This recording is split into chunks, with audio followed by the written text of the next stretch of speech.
Hey friend, Andrew here. Today we're going to do an overview of my drum setup, so let's roll the intro.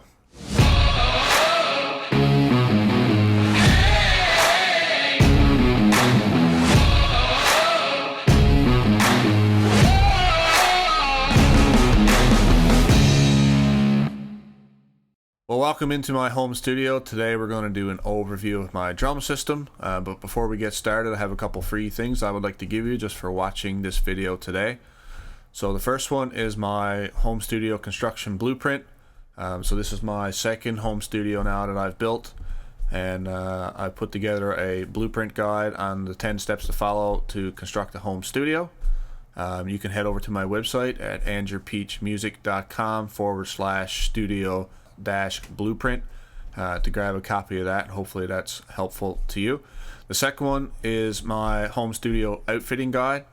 So again, if you head over to andrewpeachmusic.com/studio-outfitting-guide, you can get a copy of that, and that's an 8-step process that I've followed to outfit not one but 2 studios now with the gear that you see behind me.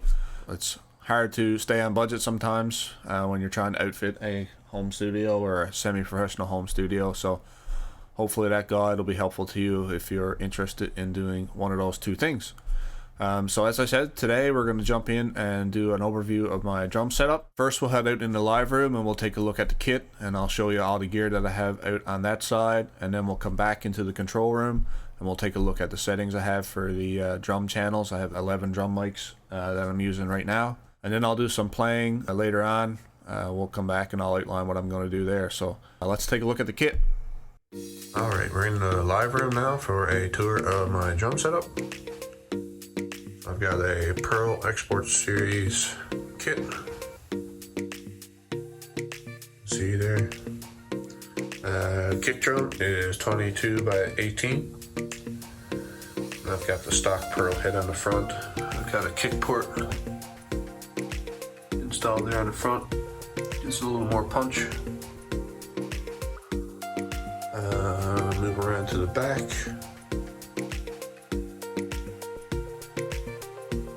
I've got a double kick pedal. You can see there, and it's a EMAD 2 head by Evans.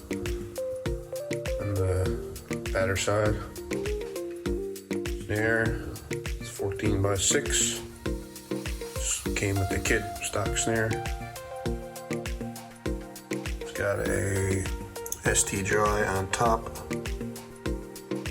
and a 300 on the bottom, and a couple of moon gels to get rid of some of the resonant frequencies. For rack toms, we got a 12 by 10 and a 13 by 11, and they have Evans EC2 heads on them, top and bottom, clear heads. And down there I've got a 14-inch rack tom as well. So my original kit, what you see here, I found another used kit for sale. I wanted the 18-inch floor tom. So that's a 16 by 16 that came with the kit, and an 18 by 16 that I picked up used.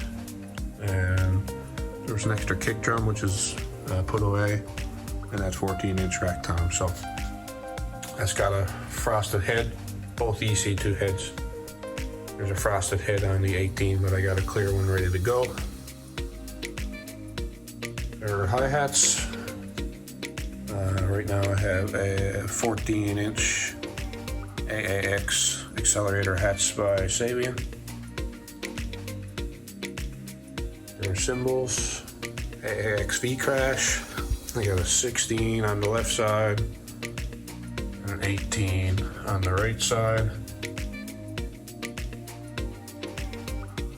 I have an 18-inch Sabian Pro that came with the stock kit, Crash, Studio Crash, and a Studio Ride 20-inch Pro, again by Sabian. That's it. I've got all this vinyl, at least matte I've got the mat marked, roughly where the feet would go for each stand. Got a rock and sock throne, which is nice and comfortable. I got my stick holder there, and spare sticks over there, and cymbal cleaner and all the good stuff that goes with that. Microphones, so there's 11 microphones on this kit. Molstar CAD Pro 7s. It's a mic pack. It's down here, as you can see. I've got the kick mic. It's a stock mic that came with the kit.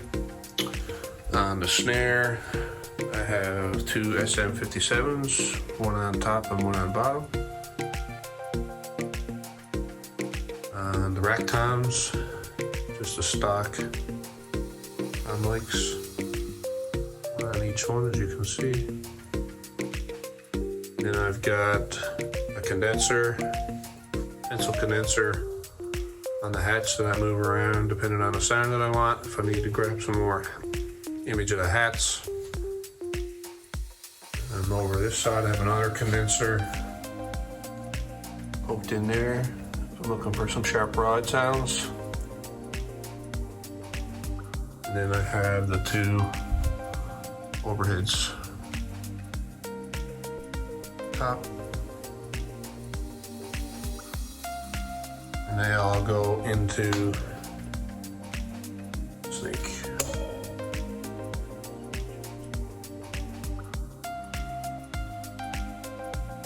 I don't use all the microphones necessarily in a single recording. I'll record them all, and then I just mix to get the best sound. Lots of stands going on, for sure.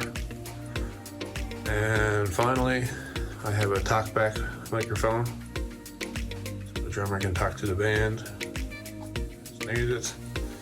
And there's a monitor connection right here where he can plug in for his in-ears for his own mix, his and her. So that's my kit.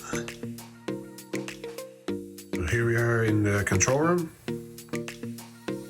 As you can see on my board, I've got the 11 drum mics, 1 to 11. Right at the start, my color code for drums is yellow tape. And I've got everything pre-EQ. Get out of the light. Snare bottom.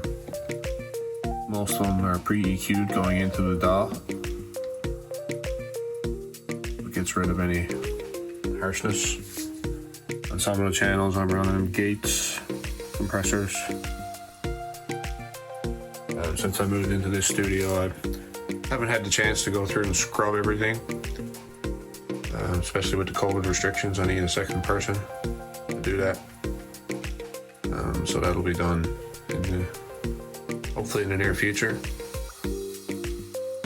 Get that all updated. So yeah, that's the control room portion. So let's see what it sounds like. Alright, so that was an overview of my drum setup out in the live room and the settings on the board here behind me in the control room. The next thing I'm going to do is I'm going to play a groove that I laid down 3 different times. So it's the same groove 3 times. The first time is the camera audio in the room, so you can hear how that sounds.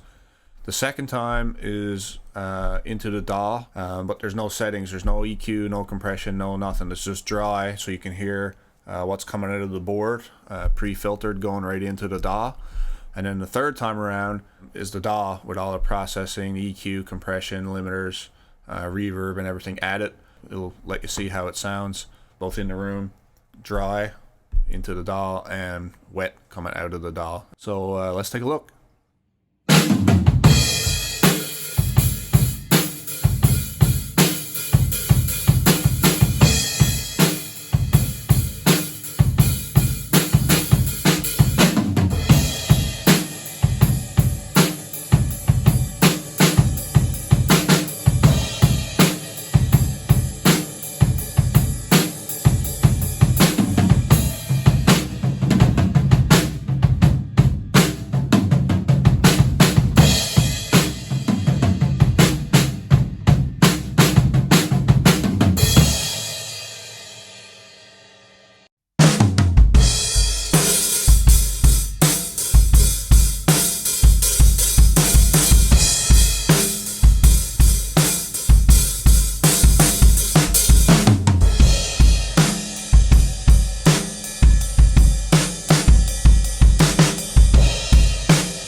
Well, that was an overview of my drum system here in my home studio. Hopefully that was helpful to you. If you like this video, please subscribe and leave me a note in the comments below, and we'll see you in the next one.